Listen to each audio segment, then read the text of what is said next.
ఎట్లా ఉంటాయి అంటే ఇంకాస పుండు మీద కారం చెల్లినట్టు ఇంకాస పవన్ కళ్యాణ్ మీద అభిమానం పెరిగితే తప్ప వీళ్ళేదో క్రిటిసైజ్ చేసినంత మాత్రాన పవన్ కళ్యాణ్ గారి అభిమానులు ఏదో వెనక్కి వెళ్తారో లేదో నిరుత్సాహపడతారు అనేటువంటి విషయాన్ని మీరు ఎక్కడ కూడా ఆలోచించాల్సిన పని లేదు.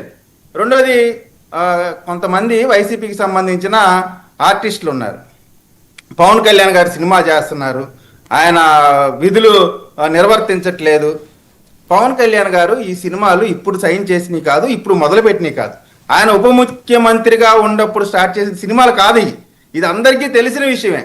అయినప్పటికి కూడా ఇప్పుడు ఆయన నమ్ముకొని కోట్ల రూపాయలు పెట్టుబడి పెట్టారు. వారిని ఏం చేయాలంటారు? మన దగ్గర పవన్ కళ్యాణ్ గారి దగ్గర ఏమి ప్యాలెస్లో డంపులు ఏమి లేవు కదా. ఆయన కష్టపడి సంపాదించాడు, సంపాదించిన వాళ్ళ కోసం సినిమా తీశాడు. ఆయనే ఇదేమి ఉప ముఖ్యమంత్రిగా ఇచ్చింది కాదు కదా. ఇన్ అండ్ ఆల్గా చెప్తా ఉన్నానంటే, చిన్న సినిమాలు ఎవరైనా కానీ పెద్ద సినిమాలు కానీ ప్రభుత్వం దగ్గరికి అప్రోచ్ అయినప్పుడు ఖచ్చితంగా ఎవరికైనా కానీ ఒకటే రూలు, అందరికి కూడా అవకాశం ఇస్తా ఉన్నాం. మిరాయి సినిమాకి సంబంధించి వాళ్ళు ఆ సినిమాకి వాళ్ళకి అంత కాన్ఫిడెన్స్ లేదు కాబట్టి ఎక్కువ రేటు పెడితే వస్తారో రాదో అనేటువంటి అనుమానంతో వాళ్ళు రిక్వెస్ట్ చేయలేదు. పవన్ కళ్యాణ్ గారి సినిమాని 1000 రూపాయలు కాదండి, 5 లక్షల రూపాయలు పెట్టి కొన్నారు. ఎక్కడన్నా ఎవరన్నా చూసారా? అసలు వీళ్ళకి వచ్చిన కుజిలి ఏంటి? వైసీపీకి వచ్చిన కుజిలి ఏంటి?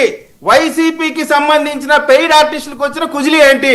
వీళ్ళకు ఉన్నటువంటిది ఏంటో చెప్పమనండి. ఇవాళ అడ్వకేట్ బాలా కానీ చిన్నపరెడ్డి కానీ వైసీపీ క్యాడర్ సోషల్ మీడియాలో ఇవాళ మురుగుతా ఉన్నటువంటి వీళ్ళందరూ కూడా వీళ్ళకి వచ్చిన నొప్పి ఏంటి? ఓజీ సినిమా ఇష్టం ఉన్నాడు ఎంతకైనా కొనుక్కుంటాడు, పాయింట్ నెంబర్ 1. ఇదేమి పిచ్చి మద్యాన్ని రూపాయి ఉండే 50 రూపాయలు ఉండే పిచ్చి మద్యాన్ని 250 రూపాయలు కమ్మి ప్రజల యొక్క ఆరోగ్యాన్ని క్షీణింపజేయట్లా. ఆరోగ్యంగా, ఆనందంగా, ఉల్లాసంగా సినిమా చూసి తద్వారా ఆహ్లాదంగా, ఆరోగ్యంగా ఉండేటువంటి సినిమా ఇది. కాబట్టి సినిమా రేటు పెంచినంత మాత్రానో పెంచుకొని కొనుక్కున్నంత మాత్రం వచ్చిన నష్టం లేదు. పిచ్చి మద్యం అమ్మి ప్రజల ఆరోగ్యాన్ని క్షీణింపజేయడంతో మాత్రమే అనారోగ్యాలు వస్తాయి, ఇబ్బందులు వస్తాయి.